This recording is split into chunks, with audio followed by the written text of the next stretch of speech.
Ô, gente, o Ottoni de Paula falou sobre, não só que ele vai apoiar Lula em um eventual segundo turno entre Lula e Flávio Bolsonaro, mas falou sobre o tema da ingratidão dos evangélicos a Lula. E eu vou abordar esse tema no final do vídeo. Depois da gente ouvir a fala dele, assista o vídeo até o final para entender a minha análise.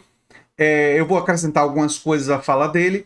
E é muito importante compartilhar esse vídeo, inclusive com o público evangélico, para que o público evangélico vá percebendo que eles estão sendo usados pelo bolsonarismo, né? Que eles estão sendo, sabe, é quase uma relação abusiva com o bolsonarismo, né? E que, enfim, tem pessoas do campo que já estão percebendo isso, né? Embora sejam pessoas conservadoras, com as quais eu tenho profundas divergências, mas a gente deve analisar isso. Vamos lá. E também não é para apoiar essas pessoas, é para compreender a fala delas e analisar. E é claro que em um eventual segundo turno, todo voto e apoio que puder acumular Lula para derrotar o neofascismo é importante. Vamos ver. Que eu passei a ter um profundo respeito pelo presidente Lula. Tá? Profundo respeito, profundo respeito, tá? E te falo isso sem problema nenhum. Se tiver Flávio Bolsonaro e Luiz Inácio Lula da Silva no segundo turno, eu não tenho receio de perder voto em dizer que eu votarei em Lula pela primeira vez na minha vida, ok? E começarei, se for necessário, um movimento nacional chamado Direita com Lula. Sim! Até porque ninguém poderá dizer que eu não sou de direita, que eu não sou conservador. Mas em nome de quê? Em nome da soberania nacional. No primeiro turno, Ottoni declarou que irá votar no candidato do seu partido, Ronaldo Caiado. Porém, reconheceu que o ex-governador de Goiás não tem chances frente a uma eleição polarizada entre Lula e o filho 01 de Bolsonaro. Não acredito que nenhum desses irá empolgar, nem Zema e nem Caiado, que eu voto. Tá? Eu acho que não empolga, até porque Caiado pertence ao meu partido. Mas não acho que eles conseguirão... Nem Renan? Aqui ele falou logo antes que em nome da soberania. Aí ele está citando, claro, a ameaça dos Estados Unidos, ao PIX, o Trump. Essa foi a justificativa inicial dele, mas vamos seguir. Nem Renan. Não. Talvez em um movimento de uma bomba que venha acontecer, não é? Talvez Renan personifique uma possibilidade de ir para um segundo turno se não é o Flávio. Mas deixa eu te dizer, por que vai ser o Flávio? Por que vai ser a família Bolsonaro?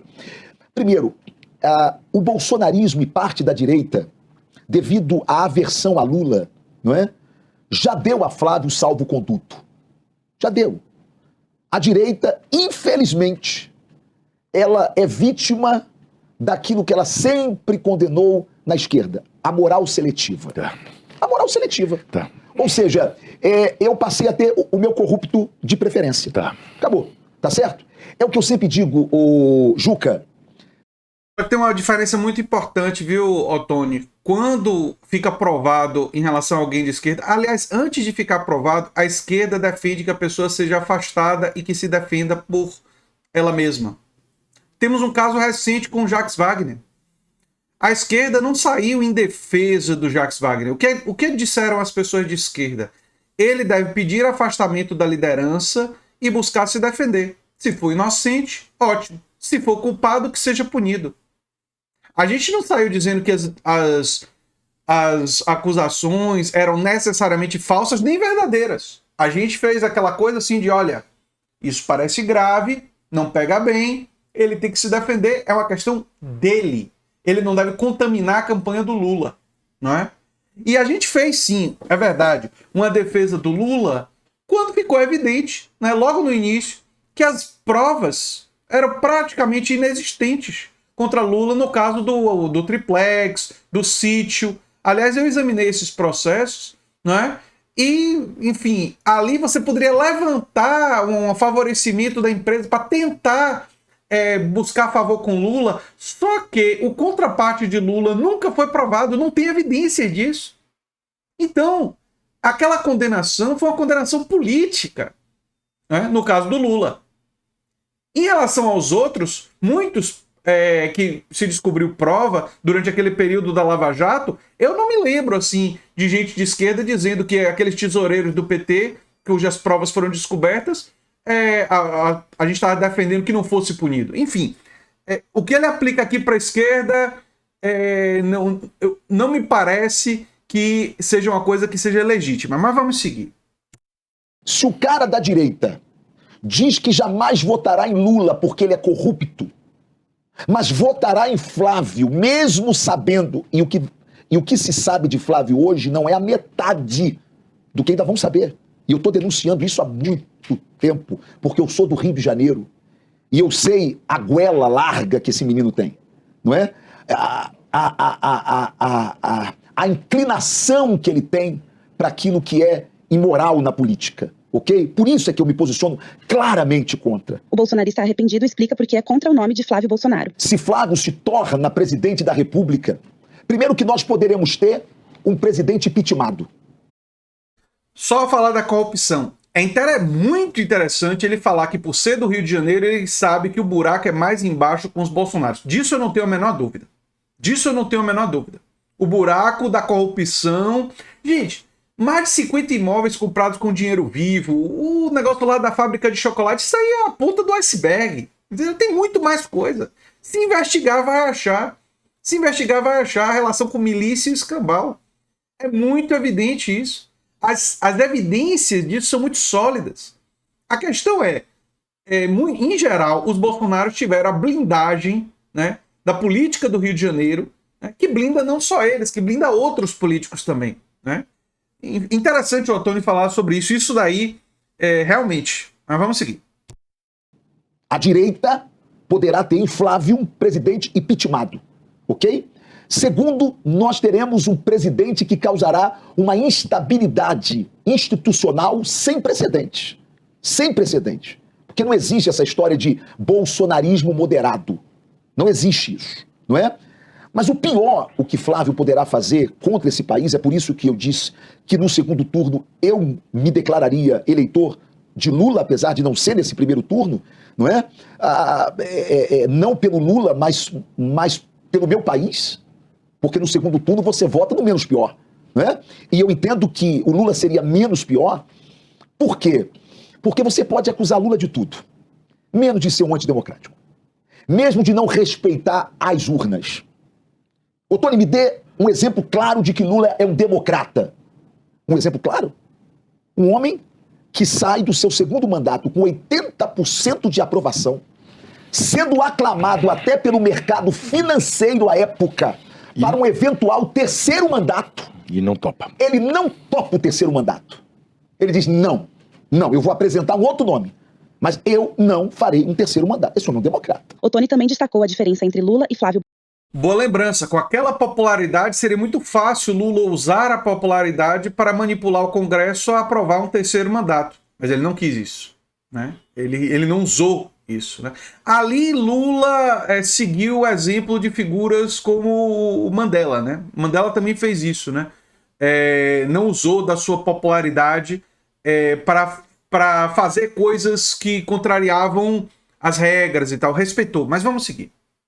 Bolsonaro frente à defesa da soberania nacional contra os ataques do governo de Donald Trump. Então, eu acredito, Juca, que o Flávio, ele, isso além desse problema da soberania nacional, já está claro de que Flávio, ele será um preposto de Donald Trump aqui no Brasil, será um preposto dos interesses norte-americanos, e nós não podemos deixar o bonde da história passar, como nós deixamos o do petróleo, com as terras raras, nós não podemos deixar. Está muito claro de que nunca houve química entre Trump e Lula, nunca houve.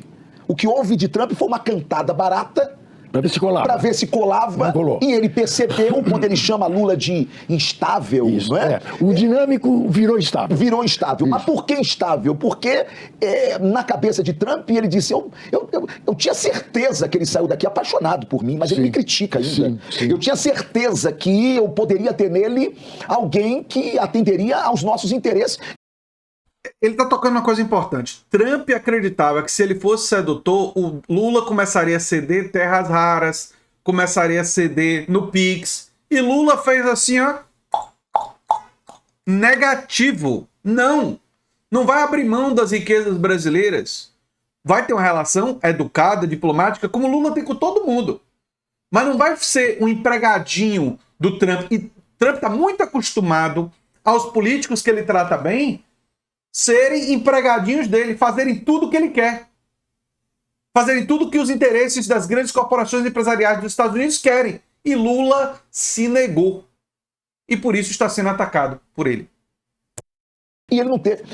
Sabe, E aí, quando você olha para Lula, que sempre foi acusado pelo campo da direita, principalmente essa direita bolsonarista, de atender aos interesses chineses, sim, do comunismo chinês. Sim. E aí você vê Lula sem nenhum traço de subserviência aos chineses. Sim. Sem nenhum traço de tentativa de colocar a soberania nacional a favor da grande potência chinesa. Sim. E pelo contrário, não, nós vamos sentar com todos, nós vamos dialogar com todos. Ottoni de Paula faz parte da bancada da Bíblia no Congresso Nacional e foi categórico em afirmar que a igreja evangélica é ingrata com o presidente Lula. Na verdade, a igreja evangélica neste país, ela é altamente ingrata ao presidente Lula.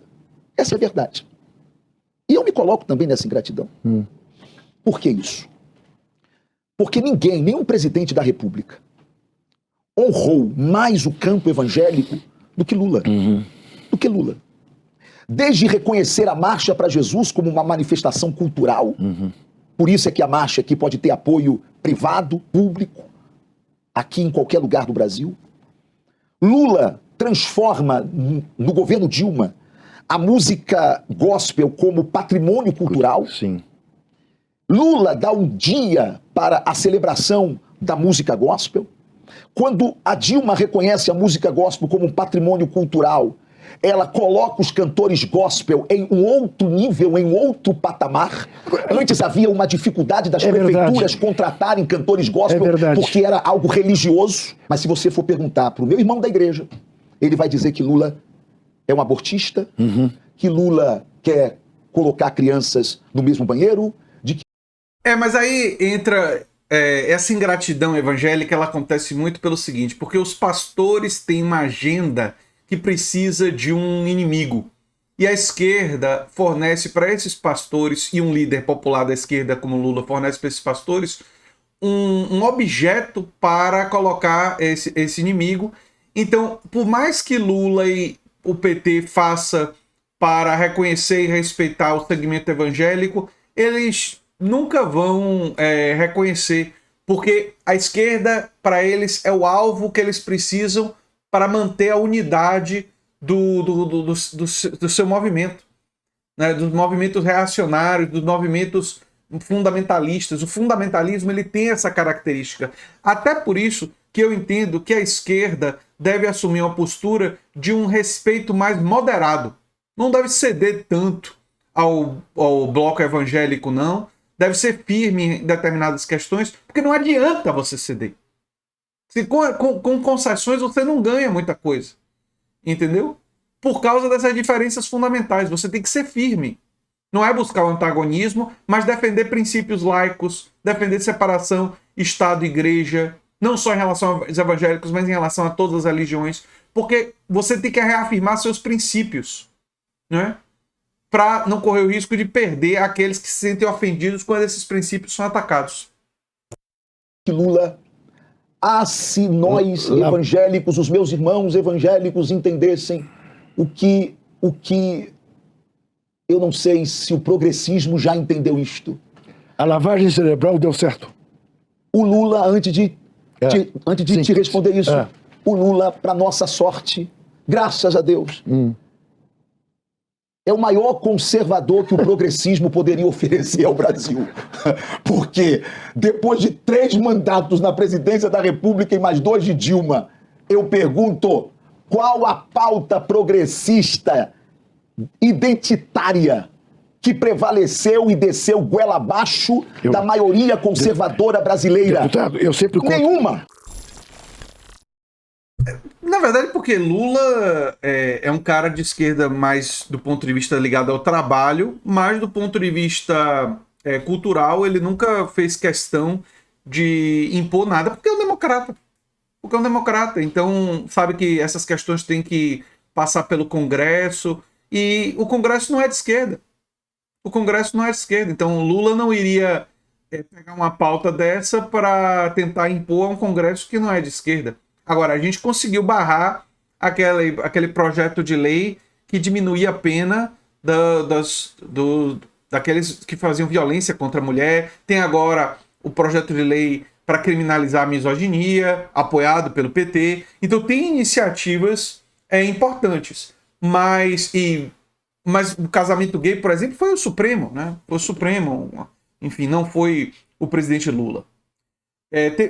Essa ingratidão evangélica mostra que a esquerda não tem nada que fazer concessões. Tem que defender seus princípios com firmeza, né? Porque não adianta. Eu sou André Teixeira Jacobino, o canal é a Nova Máquina do Tempo. E se você gosta do que a gente faz, se inscreve, dá um like, compartilha. O Pix do canal é andretj@terra.com.br. Você pode ganhar dinheiro divulgando os nossos cursos. Tem um link explicando como. Não tem custo, não tem mistério. E se você gostou desse vídeo, você pode também, provavelmente, né, vai gostar do vídeo sugerido aqui no final. Além de virar membro ou apoiador do canal, também é uma opção. Um abração.